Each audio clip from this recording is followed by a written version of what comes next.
क्या करूँ फिर अपनी वीडियो में भी 2-4 QR कोड दिखा दूँ, 2-3 वाइट रैबिट दिखा देता हूँ, जबकि पता है कि बंदा एक्सट्रीम रूल्स में आ रहा है, लेकिन फिर भी हिंट्स तो ऐसे दे रहे हैं जैसे कहीं का प्राइम मिनिस्टर आ रहा होगा। अबे देखी जाएगी एक्सट्रीम रूल्स में, लाओ तो सही ब्रे वाइट को।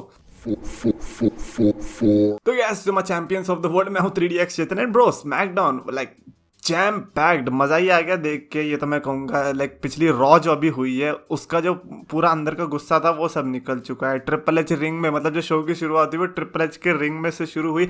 आई वाज लाइक बहुत बढ़िया, आपने हमें फोकस ही नहीं करने दिया स्टेज पर कि स्टेज नया आया या नहीं आया, बिकॉज हमको ये पता था कि शायद से स्टेज नया आने वाला है। अब क्योंकि ट्रिपल एच की एंट्री नहीं दिखाई तो इसका ये मतलब है कि स्टेज नहीं आया है। और दूसरी बात, ट्रिपल एच का पॉप हमें देखने को नहीं मिला, बिकॉज ट्रिपल एच अब पापा एच है। Triple H is not the wrestler now, तो इसलिए वो जो पॉप मिलता है एंट्रेंस के टाइम पे वो भी नहीं देखने को मिली। बहुत बढ़िया WWE वाले, बहुत अच्छा कर रहे हो।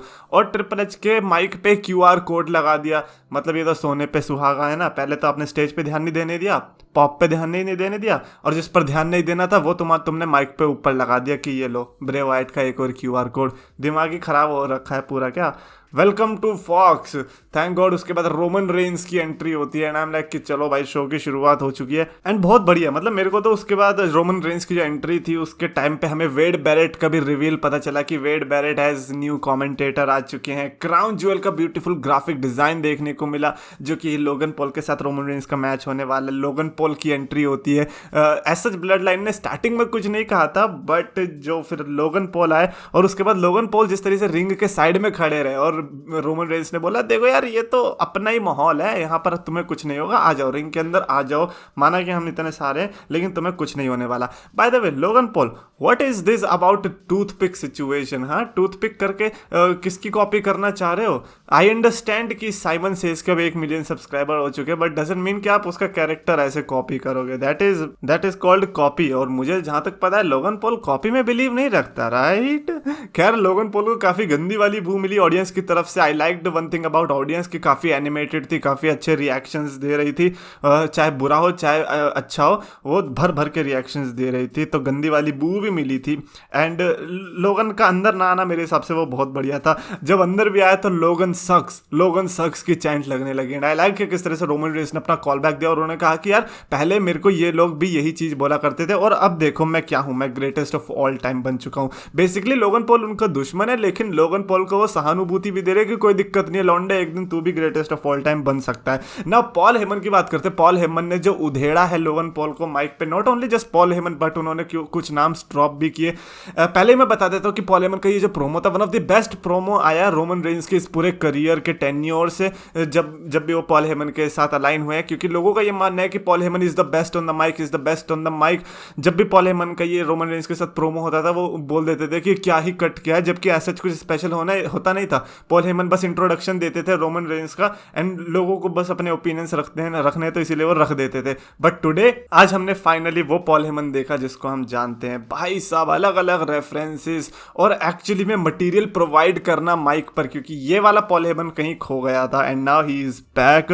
एंड आई लाइक कि किस तरह से उन्होंने सेलिब्रिटीज के बारे में बताया। उन्होंने कहा कि तुम इस जनरेशन के मिस्टर टी और सिंडी लॉपर हो, जो कि हमने देखा था 1980s में रेसलमेनिया के टाइम पे इनको बुलाया गया था बाहर आउटसाइड वर्ल्ड से व्यूअरशिप लाने के लिए। और उन्होंने कहा कि आज की जनरेशन में हम जॉर्डन पीटरसन को ला सकते थे। एंड आई लाइक कि किस तरह से जॉर्डन पीटरसन का नेम ड्रॉप करते ही उन्होंने वो भारी भारी शब्द बोलने शुरू कर दिए थे जो कि जॉर्डन पीटरसन यूज करते हैं। एंड देन बेन शपीरो का नाम ड्रॉप किया कि बेन शपीरो से भी लड़ सकते थे, लेकिन उसके पास भी बॉल्स नहीं है, जॉर्डन पीटरसन के पास भी बॉल्स नहीं थे।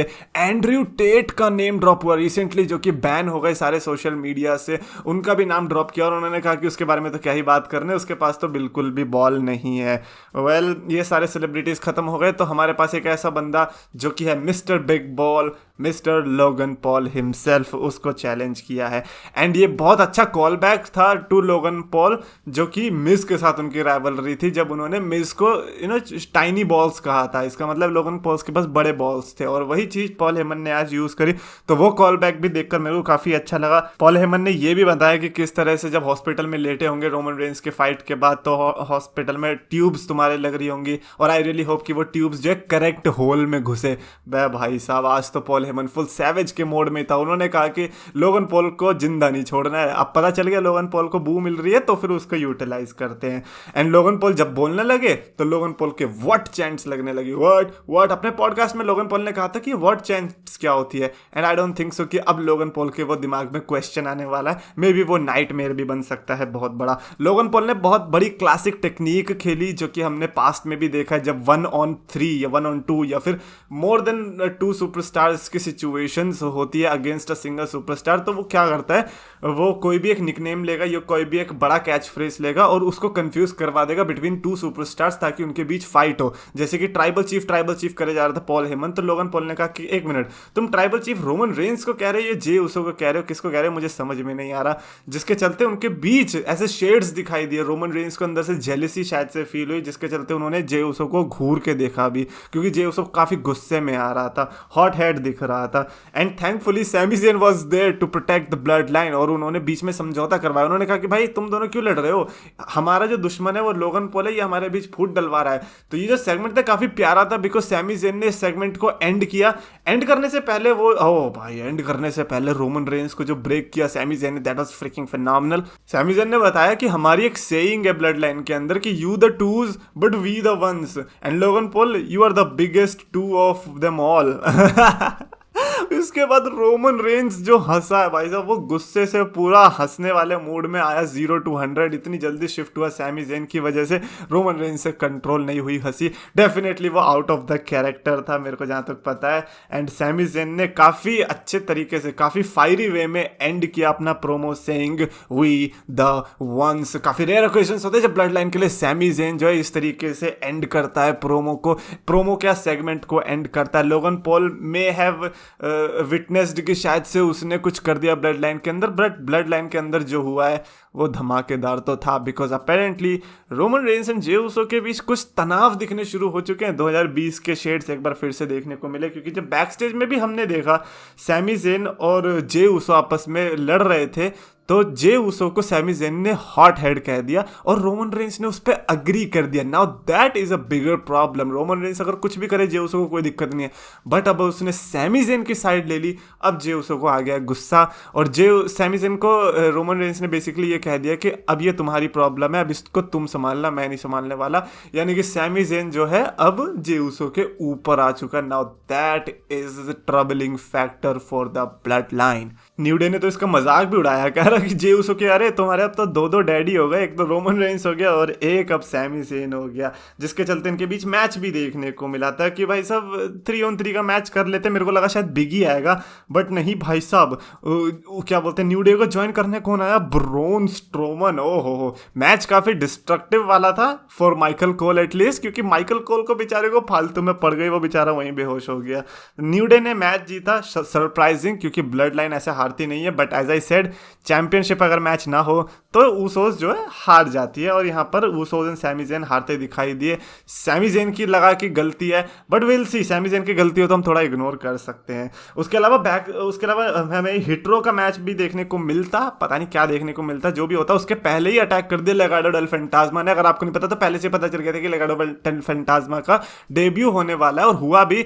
बट उससे ज़्यादा सरप्राइजिंग आया कि उनके साथ ज़ेलिना वेगा थी। Now Andrade must be crying in the corner कि भाई साहब उन्हें सैमी गवारा जैसो के साथ फ्यूड करने को मिल रही है बैक स्टेज में, उसकी वजह से उन्हें सस्पेंशन मिल रहा है। Meanwhile Zelina Vega and Legado del Fantasma are having a great time on SmackDown roster. What a great debut to be honest. Legado del Fantasma is one of those factions जो कि actually में work कर सकती है। हमने NXT में उनका work देखा हुआ है, बट सेइंग एनएक्सटी में उनका वर्क देखा हुआ है doesn't mean shit these days, but let's see कैसे प्ले आउट होता है। सोलो सिकोआ और रिकोशे के बीच भी मैच देखने को मिला था, जो कि पर्सनली मैं कहूँगा कि मैं उतना इंटरेस्टेड नहीं था। सोलो सिकोआ ने वहाँ पर मैच जीता, and then Sonya and Xia Li versus Shotzi and Raquel के बीच मैच देखने को मिला था। Shotzi with the tank I, and इस मैच में भी मैं उतना इंटरेस्टेड नहीं था, शॉर्ट्जी की टीम ने मैच जीता था।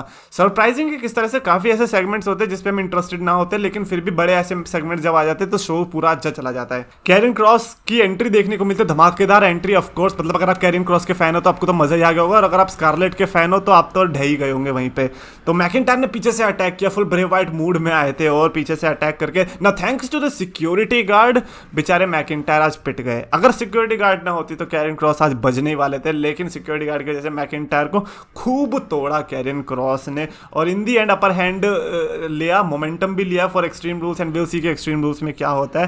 आई don't know man, Karrion Kross and McIntyre, अब तो मेरे को मेन इवेंट स्टेटस वाली फ्यूड लग नहीं रही है। आई थिंक सेथ रॉलिंस वाला मैच ही शायद से मेन इवेंट में जा सकता है। खैर, डुप्री ने फिर से अटैक किया मांसुआ को, जिसके चलते नेक्स्ट वीक मैच देखने को मिलेगा Mansoor versus not Max Dupri, it's LA Knight, because he is back. Name भी ड्रॉप हो चुका है एंड ही सेड कि मैंने अपने अंदर को ढूंढ लिया। एंड आई लाइक कि किस तरह से ये सिर्फ अबेंडन नहीं हुआ है, बल्कि इसकी स्टोरी लाइन प्रॉपर हुई है कि यार अगर मैं LA नाइट बन रहा हूं तो क्यों बन रहा हूं, किस तरीके से बन रहा हूं, वो प्रोसेस पूरा दिखाया गया, and this is what I liked. और अगर ऐसी चीजें होती है तो जब कोई चीज अबेंडमेंट भी होती है तो एटलीस्ट हमें पता रहता है कि हाँ भाई रीजनिंग क्या थी, at least give us the reasons. And finally Sheamus versus Gunther, bro that match was fricking good. End of course ये दोनों जब फाइटर्स आते हैं, मैं इनको रेसलर्स नहीं कहना चाहूंगा, मैं इनको फाइटर्स कहना चाहूंगा, because for me they fight, they don't wrestle, they fight. और शेमस का तो स्पेशली, शेमस तो आज डिफरेंट माइंडसेट से ही आया था, वो स्टार्टिंग के मैच से ही दिख गया था, जब पहले 3-4 मिनट के अंदर जो डोमिनेट किया था गंतर को, दैट वाज क्रेजी। इतना क्रूशियल मोमेंट था वो, और उस क्रूशियल मोमेंट के अंदर माउथ ब्लीड करवा दिया गुंथर का, और गुंथर को पता ही नहीं चल रहा था कि वो किधर है, किस बंदे के साथ लड़ रहा है, कि वही बंदा जो क्लैश एट द कैसल में लड़ा था। क्या ट्रिपल रिंग 10 ड्रम बीट्स जो देखने को मिला, दैट वाज क्रेजी। मतलब पहले तो टॉप रॉप पे, फिर मिडल रॉप पे, और फिर बॉटम रॉप पे, यानी कि 30 के आसपास बीट्स लगाई थी चेस्ट पे गुंथर के, कि भाई तू चेस्ट का ज्यादा करता है ना, ये ले। आज ऐसा हमें चॉप्स उतनी देखने को नहीं मिली, बिकॉज यू नो क्या शेमस ने most of the match dominate किया था, दिस इज ऑसम की चैंट्स लगी थी, टॉप रॉप से मूव्स देखने को मिले थे, टैप आउट भी किया गुंथर ने शेमस के फिनिशिंग मूव में, लेकिन वो टैप आउट ऐसा था जो कि काफी कंट्रोवर्शियल हो सकता है, बिकॉज 2 बार ही टैप किया था, जो कि यूजुअली ऐसा लगता है कि नहीं टैप आउट नहीं था, बट वो जिस स्पीड से था ऐसा लगा था कि टैप आउट है। तो आई थिंक रेफरी की मैं साइड लेना चाहूंगा, मेरे को लगता है कि वो टैप आउट नहीं था, क्योंकि 2 बार ही हुआ था, and then he just went on to grab the ropes. तो ऐसे में उसके बाद ब्रॉल भी हुआ, क्योंकि ऑफ कोर्स ब्रॉलिंग ब्रूट्स है इंपीरिया में, ये आपस में ऐसे तो छूटेंगे नहीं, तो वो बैक रिंग साइड पे लड़ने लगे। गुंथर को एक वेपन दे दिया काइजर ने, जिसके चलते शेमस को हार का सामना करना पड़ा। That was sad part, crowd की तरफ से भी बू मिली, because we all wanted Sheamus to win the IC title, and then आप एक्सट्रीम रूल्स में जाओ with the title. Of course मेरे को लगता है कि इस पूरी राइवलरी के दौरान अगर शेमस के पास IC टाइटल नहीं आई, that is going to be the biggest upset of all time, because Sheamus definitely deserves this, if anything at least IC title. तो अगर वर्ल्ड चैंपियनशिप नहीं आ रही उनके करियर में आगे, लेकिन ये IC टाइटल तो डेफिनेटली बनती है, बिकॉज ही अर्नड इट। किस तरीके से हील टू फेस बनना और फिर रिएक्शन को इंटैक्ट रखना, भाई शेमस ने जो करके दिखाया है, मतलब प्राउड हो गया यार। मतलब ये पूरी जो स्मैकडाउन थी मेरे लिए 4.25 स्टार की थी, even though there were some non interesting, मैं बैड नहीं कहूंगा, नॉन इंटरेस्टिंग सेगमेंट्स और matches for me, The whole SmackDown delivered. That is why that rating. Definitely आप अपनी कमेंट्स में रेटिंग लिख के बता सकते हो, थॉट्स लिख के बता सकते हो रिगार्डिंग दैट SmackDown। और अगर आपको वीडियो पसंद है तो प्लीज लाइक करो, शेयर करो, चैनल को सब्सक्राइब करो।